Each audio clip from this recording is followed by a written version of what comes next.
Have you ever been in a game and just felt off? Like you had the jump on someone, but you still lost the fight? Well, it might not be your fault. It could actually be your mouse. So today, we're going to dive deep into the world of mouse polling rates. It's a tiny number that can make a massive difference. So let me ask you straight up, is your mouse secretly holding you back? And I'm serious, because the answer could be the key to unlocking your real potential, not just in gaming, but even just for making your whole desktop experience feel smoother. All right, so here's the game plan. We're going to break down what polling rate even is, why those tiny milliseconds are such a big deal, how you can test your own mouse, how to tweak the settings, and finally, how to find that perfect sweet spot just for you. Okay, first things first, what in the world is this polling rate we keep talking about? Let's get right into the fundamentals. You know, the easiest way to think about polling rate is to compare it to a camera's frame rate. It's basically how many times, every single second, your mouse tells your computer, hey, I'm right here. The higher that number, which we measure in Hertz, the more updates your PC gets. And that means smoother cursor movement and less of that awful input lag. And this is where it gets really crazy. Just look at how dramatically that delay drops. Your standard office mouse at 125 Hertz, that's an 8 millisecond delay. The competitive standard, 1000 Hertz, slashes that all the way down to just 1 millisecond. But then you get to the cutting edge, 8000 Hertz, and we're talking a mind-blowing 1/8 of a millisecond. That is why this matters so much. Okay, so we're talking about tiny, tiny fractions of a second. What's the real-world impact? Let's talk about the millisecond advantage and why you should absolutely care about these numbers. But look, it's not just about hitting one big number.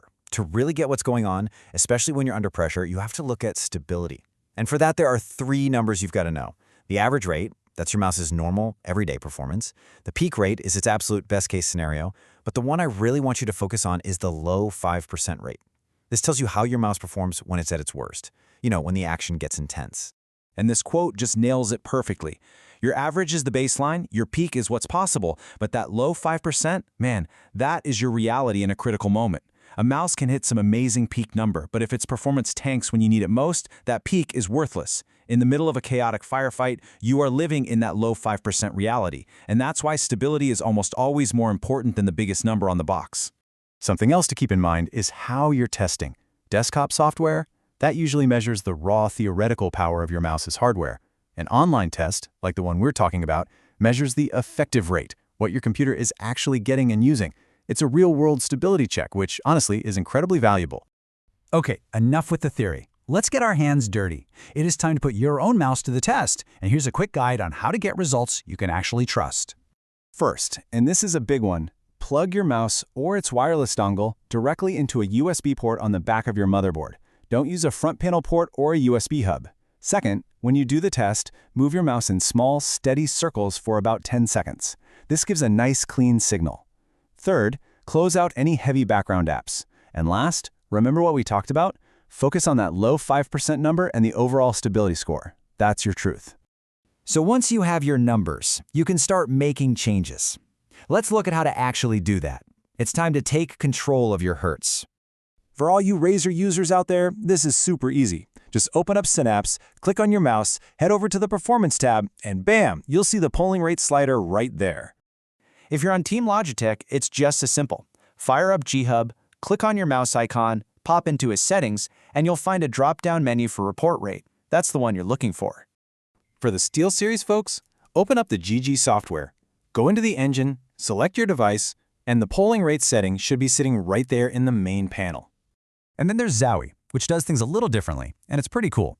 A lot of their mice have no software at all. You just flip it over and use a physical button on the bottom to cycle through the different rates. So simple. All right, so you know how to test your mouse, and you know how to change the setting. The million-dollar question is, what should you actually choose? Let's find your personal sweet spot. Here's the most important thing to get. It is all about trade-offs. Higher is not always better. For just office work and browsing, a lower rate is actually great. It saves CPU power and battery life. For casual gaming, 1000 Hertz is a fantastic, balanced choice. For competitive players with high refresh rate monitors, 1000 to 2000 is the proven standard. And for the pros with absolute top-of-the-line CPUs, yeah, 4000 Hertz and above can give you that final tiny edge, but only if your system is beefy enough to handle it. And just to give you an idea of what's possible, check out what some of this top-tier hardware can do in real-world tests. You've got the Razer Viper 8K Hertz basically living up to its name, hitting almost 8,000. The Logitech Superlight 2 pushing a solid 4,000. And the Zowie delivering a rock-solid, stable 1,000 Hertz. It's pretty cool to see what's possible at the high end. So you've tested, you've tweaked, and you've found the perfect polling rate for your mouse. You're all set, right? Well, I want to leave you with one final thought. Your mouse is just one piece of a much larger puzzle. And the real question is, after all this optimization, is the rest of your system truly ready to keep up?